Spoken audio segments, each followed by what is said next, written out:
People ask me what inspired me to start my company a year ago, and they also ask me how I started the vegan diet. And the first thing I tell everybody, whoever comes to me for advice that doesn't know where to start from, I tell them to get a copy of the China study and read it. This is what inspired me 2 years ago to change my life, and as a result, inspired so many people out there who are following me through my blogs and videos, and now are consuming my food, which is 100% raw vegan food. Now, I can tell you that I don't need science to prove to me this is the best diet. I just know how I feel when I eat that way and when I don't eat that way.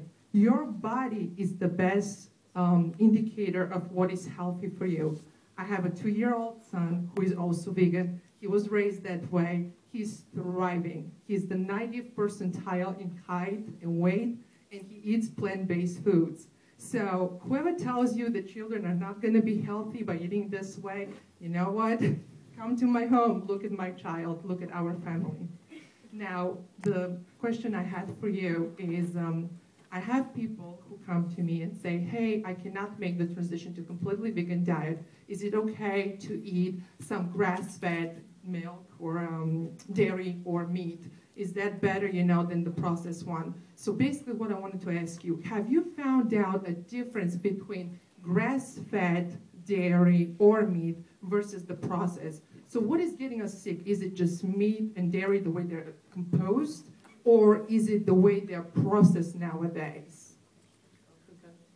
Yeah, it does make sense. It's a good question. The primary evidence that I relied on to sort of put this story together for myself is based on the nutritional composition of all the foods we eat.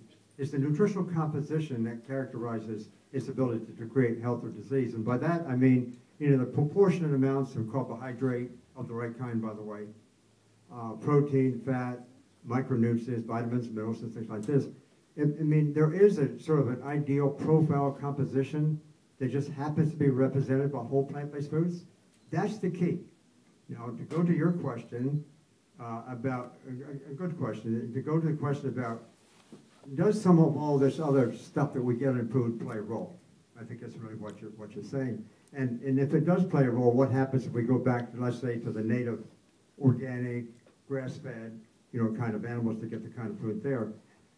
As far as the science is concerned, I like to rely, as far as evidence is concerned, rely on direct evidence that has actually been tested, the result of testing.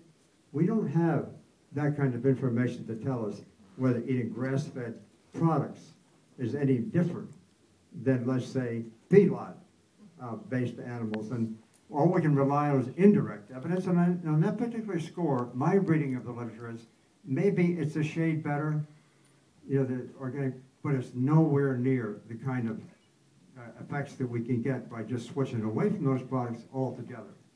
That's one point. The second point I would make, and this has now been basically popularized in this country, particularly by books by Michael Pollan and others, who talk about the way to maybe solve our problems is to go to grass-fed animals, to get our milk, meat, and eggs that way. That's a personal preference kind of thing. If people prefer to believe that, if they see some benefits to it, that's fine.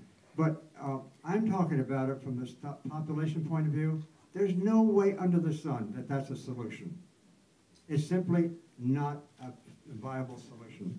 First off, the nutrient composition of those kinds of foods is still the same as it is if they were in a feedlot.